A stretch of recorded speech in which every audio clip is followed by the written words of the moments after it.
Dear students, اس module میں ہم free living flat worms, exchange of gases with the environment, nervous system اور sense organs کے بارے میں ڈسکشن کریں گے۔ پہلے ہم نے بات کی ایکسچینجز ود دا انوائرمنٹ، اور ایکسچینجز میں سب سے پہلے جو ایکسچینجز ہے وہ ہے گیسز کا۔ گیسز کون سی ہیں؟ کاربن ڈائی آکسائڈ اور آکسیجن۔ گیسز جو ہے نارملی ان کے لیے جو پروسیس ہے وہ ہے ڈیفیوژن کا۔ ڈیفیوژن میں گیسز جو ہیں they move from a region of higher concentration to that of the lower one. So oxygen is rich in higher concentration outside the body, it will enter inside the body, and carbon dioxide is in higher concentration inside the body, so this will move out. اسی طرح کی جو exchange of gases ہے this takes place through the body wall by a process that is called diffusion. اب زیادہ تر جو metabolic waste ہیں باڈی میں وہ ہیں امونیا۔ اب امونیا جو ہے this is also in high concentration inside the body, it will move out also by the process of diffusion. پھر میرین انوائرمنٹس میں اینیملز کو آسموٹک ایکولیبریم بھی مینٹین رکھنا پڑتا ہے، جبکہ فریش واٹر کے اندر یہ پرابلم نہیں ہے۔ فریش واٹر میں کیا ہے؟ Normally fresh water invertebrates are hypertonic to their aquatic environment, اور ان کے اندر جو ایک کامن پروسیس ہے اس کو ہم کہتے ہیں آسمو ریگولیشن۔ ٹربیلیرینس میں یہ اگزامپل ہے پلینیریا کی۔ یہاں پہ آپ دیکھیں اس کا آئی اسپاٹس، یعنی eyes are quite well developed, auricles, mouth opening, pharynx, eye spots اور mouth is leading towards digestive cavity, it is also having pharynx in sheath. اب آسمو ریگولیشن کی ہم بات کر رہے تھے، تو اس کے لیے جو اس کے اندر اب ایکسکریٹری سسٹمز کی اپیرنس کے لیے جو آرگنز ہیں انہیں ہم کہتے ہیں پروٹونیفریڈیا۔ پروٹونیفریڈیا کیا کرتے ہیں کہ اس کے واٹر کی ریگولیشن کو جو باڈی میں انٹر ہوگا اس کو مینٹین کرتے ہیں۔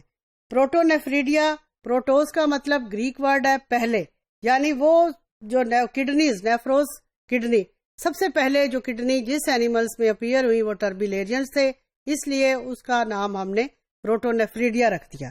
اب پروٹونیفریڈیا کا نیٹ ورک ہے جو کہ entire length of the turbellarians along its side موجود ہے۔ اس کے علاوہ numerous fine side branches of the tubules, they originate in the parenchyma as tiny enlargement flame cells. تو flame cells اور protonephridia, both these structures, they help in excretion. Flame cells کا کیوں نام ہے؟ بیکاز جس طرح سے کینڈل کا فلیم فلک کرتا رہتا ہے، اسی طرح سے یہ بھی فلک کرتے رہیں گے اور ویسٹ کو باڈی سے ریموو کرتے رہیں گے۔ یہاں پہ exchange with the environment, this is through this excretory tube and these are the flame cells, these are the cilia forming فلیمز۔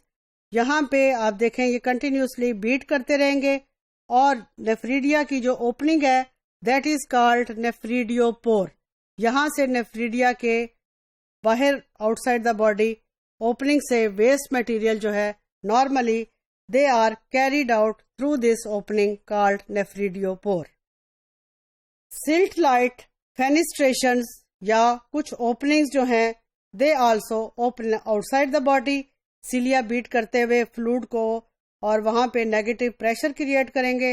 اس کا نیٹ ریزلٹ یہ ہوگا کہ ٹیوبیولز سے ویسٹ جو ہے they will be removed outside the body. یہ tubes جو ہیں دے نارملی مرج ہو کے ایک سنگل اوپننگ نیفریڈیوپور میں اوپن ہوں گے۔ نیکسٹ سسٹم ہے اس کے اندر نروس سسٹم اور سینس آرگنز۔ نروس سسٹم اس میں سب سے پریمیٹیو جو ہے that is present in flat worms, اور اس میں سب ایپیڈرمل نرو پلیکس کی شکل میں یہ نروس سسٹم جو ہے وہ موجود ہے۔ This plexus resembles with the nerve net of cnidarian. اس کے اندر اسٹیٹوسس موجود ہے انٹیریئر اینڈ پہ، and this statocyst functions like a mechanoreceptor, اور یہ میکینو ریسیپٹر جو ہے normally it is excited by the body. کچھ ٹربیلیرینس میں سینٹرلائزڈ نرو نیٹ موجود ہے اور نرو نیٹس جو ہیں کچھ پوائنٹس پہ تھک ہو کے اب گینگلیون کی اپیرنس بھی ہمیں شو کر رہے ہیں. This is the nervous system in case of cnidarians. یہاں پہ ایسیلا اینٹیریئر اسٹیٹوسس، اور یہاں پہ آپ دیکھیں سب سے پہلے جس نروس تھک ہو کے تھک اینڈ ماس اس کو ہم کہتے ہیں گینگلیا.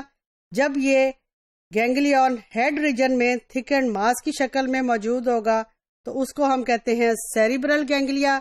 یہ سیریبرل گینگلیا جو ہے دس is the appearance of brain. اور یہاں پہ گینگلیونز ہیں، وہاں سے لیٹرل نرو کارڈ ہے اور یہ دونوں نرو کارڈ ایک دوسرے سے کومیشور سے کنیکٹڈ ہیں. So in this phyla this is for the first time there is appearance of central nervous system.